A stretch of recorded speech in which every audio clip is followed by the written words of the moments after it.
मेरी तरफ से और राजस्थान सरकार से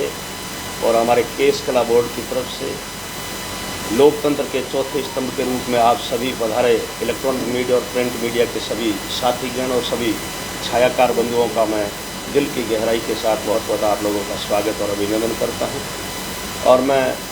बताना चाहूँगा कि राज्य सरकार ने, हमारे जननायक ने ऐसी ऐसी जन कल्याणकारी योजनाएं बनाई हैं और उन योजनाओं को विभागों के द्वारा धरातल पर उतार करके और आम आवाम को फ़ायदा दिलाने का काम किया है। हमारी सरकार में ऐसी ऐसी योजनाएं बनी हैं जो आज तक के इतिहास में देश की आज़ादी के बाद किसी भी सरकार में, किसी भी स्टेट में नहीं बनी। हमारी चिरंजीवी योजना जो पूरे देश में नहीं, पूरी दुनिया में नहीं, 2008 और 13 के बीच में हमारी सरकार ने जो फ्री दवा देने का काम किया, फ्री जांच का काम किया, वो भी एक ऐतिहासिक फैसला था। हमारी सरकार ने अभी पिछले दिनों महंगाई राहत कैंप लगा करके गांव-गांव, ढाणी-ढाणी के अंदर हर पंचायत मुख्यालय पे कैंप लगाए, स्थायी शिविर लगाए। महंगाई को रोकने के लिए, महंगाई को कम करने के लिए शहरों के अंदर, गाँव के अंदर महंगाई राहत कैंप लगा करके और करोड़ों लोगों को सहयोग करने का काम किया। करोड़ों गारंटी कार्ड वितरण किए, करोड़ों लोगों के परिवारों में उजाला लाने का काम किया। के लिए महंगाई को कम करने के लिए महंगाई राहत कैंप के माध्यम से उज्ज्वला योजना से जुड़े जो लोग हैं उनको 500 रुपये सिलेंडर देने का रजिस्ट्रेशन हुआ है। 1000 रुपये की पेंशन मिलने का रजिस्ट्रेशन इस कैंपों के माध्यम से हुआ है। जिन लोगों की लंपी में राजस्थान की सरकार के द्वारा मुफ्त में बिजली देने का रजिस्ट्रेशन किया गया है। जो हमारे गरीब लोग थे, जो खाद्य सुरक्षा से जुड़े हुए थे, उन परिवारों को अन्नपूर्णा किट से जोड़ करके और फ्री में मसाला देने का जो रजिस्ट्रेशन है वो इस कैंप के माध्यम से किया है। तो अनेकों रजिस्ट्रेशन करके राजस्थान की जनता को राहत प्रदान की गई है। राजस्थान की सरकार ने काफ़ी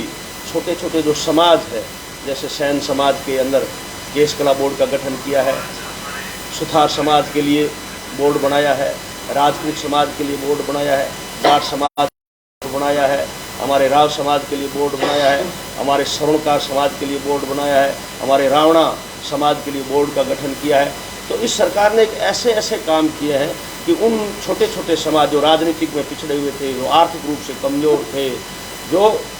बदलते हुए परिदृश्य में अपने आप को संभाल नहीं, सामाजिक लोगों से भी मिला हूँ, पार्टी के कार्यकर्ताओं से, पार्टी के जनप्रतिनिधियों और पार्टी के नेताओं से भी मिला हूँ। तो हमारी कांग्रेस पार्टी का अच्छा माहौल है, कांग्रेस पार्टी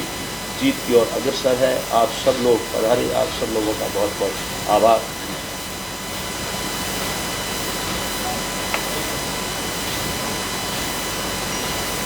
गुरुपुर विधानसभाओं में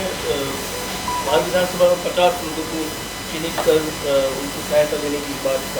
केस कला बोर्ड के माध्यम से सामने आई। इसमें अब तक कितने आवेदन मिले हैं या कितने लोगों को चिन्हित किया गया या कितने लोगों को फायदा मिला है?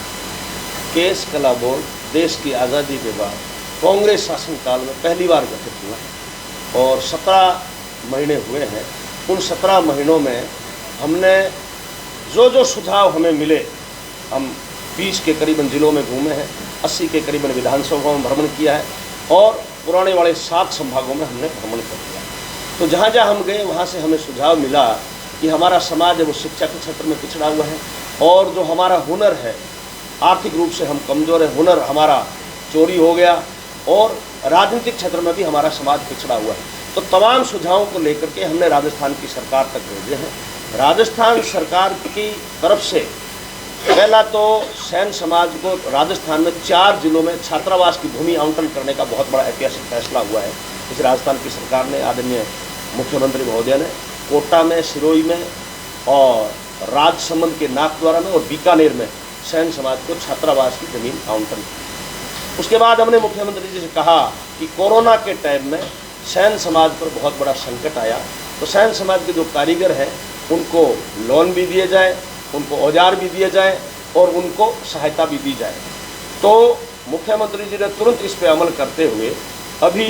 बजट के अंदर विश्वकर्मा कामगार कल्याणगार योजना नाम की योजना को प्रस्तावित किया और आज से 10 दिन पहले उसको पूर्ण रूप से अमली जामा पहना दिया गया। उस योजना के अंतर्गत जो आप मेरा प्रश्न पूछ रहे हो, उस प्रश्न पर मेरा आपको कहना है कि उस योजना के अंतर्गत अब हमने पोर्टल तैयार